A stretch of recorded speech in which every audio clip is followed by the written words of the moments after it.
Hello guys, स्वागत आहे तुमचं माझ्या ह्या ब्लॉगमध्ये. तुम्ही माझ्या कालच्या ब्लॉगला खूप चांगला प्रतिसाद दिला, त्याच्याबद्दल थँक्यू. खूप पॉझिटिव्ह कमेंट आल्या. मला माझ्या खूप लांबच्या फ्रेंड्सनी कॉल करून सांगितलं खूप छान करतेस, कर कीप इट अप. त्याच्याबद्दल थँक्यू.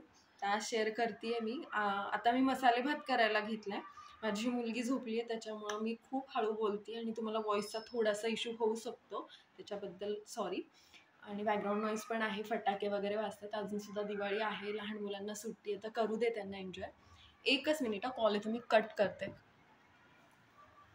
हां, तर मला असं सांगायचं की मसाले भात करते आणि त्याची रेसिपी मी तुम्हाला सांगते. बऱ्याच जणींना माहिती असेल. कांदा घेतला आहे, टोमॅटो घेतला आहे, मिरची, कोथिंबीर. हो, काही काहींना मिरचीचा आवडतो, काही काहींना मसाले टाकून आवडतो. तर आमच्या इथे मिरचीचा आवडतो. कोथिंबीर, कढीपत्ता, वाटाणा, बटाटा. ठीक आहे, तर हे सगळं मी ॲड करणार आहे. गावाला आहे ना, माझं सासर चोपडा आहे, जळगाव. तर तिकडे खिचडी खातात. खिचडी हा प्रकार आहे संध्याकाळचा. बऱ्याच ठिकाणी हे सगळ्यांना माहीतच असेल. तर जसं तिकडे खिचडी आहे ना, तसं पुण्यात मसाले भात आहे. मसाले भात, उडदाचा पापड आणि लिंबाचं लोणचं किंवा कैरीचं लोणचं आणि वरून तुपाची, साजूक तुपाची धार.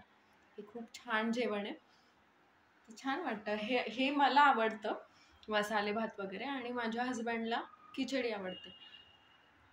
तर मला हे सांगायचं होतं की माझ्या मैत्रिणीचा मला फोन आला, बऱ्याच दिवसातून आला. काल मी व्लॉग ॲड केले. तर आणि बऱ्याच मैत्रिणींचे सुद्धा मला मेसेज, कमेंट्स येत होते. तर अनुजा नावाची माझी एक मैत्रीण आहे, तिचा मला मेसेज आला की खूप छान करतेस हे. तुम्हाला माहिती, कोणाच्या एका मेसेजनी, एका कॉलनी जर आपण एखाद्याला जर पॉझिटिव्ह रिप्लाय देत असेल तर खूप ॲप्रिशिएट करणं, म्हणजे जे कोणी ॲप्रिशिएट करतं तर खूप छान वाटतं.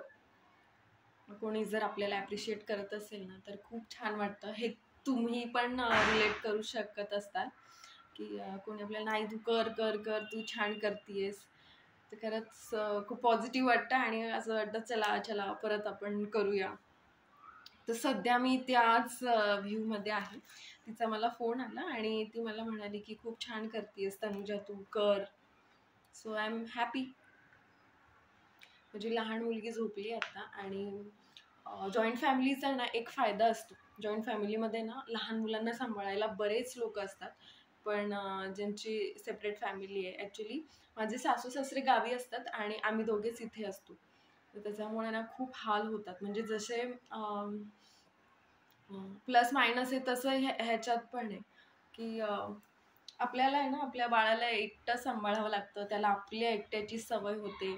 जास्त लोक ते बघत नाहीत. त्याच्यामुळे कदाचित बाळ आहे ना एकटं राहू शकतं.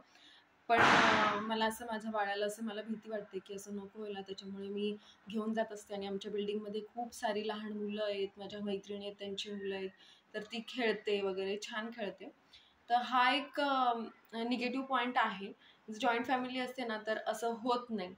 आणि हो, तिचे आजी बाबा येतात तिला भेटायला. आमचे कॉल वगैरे तर चालू असतात, पण असं डेली जाणं जमत नाही. दिवाळी, गणपती किंवा एनी अदर फंक्शन वगैरे असेल तर जाता येतं. तर मला ना माझ्या हजबंडनी एक चॅलेंज दिलं आहे, जर यूट्यूबला तुझे 1000 सबस्क्रायबर झाले तर मी तुला माईक घेऊन देणार.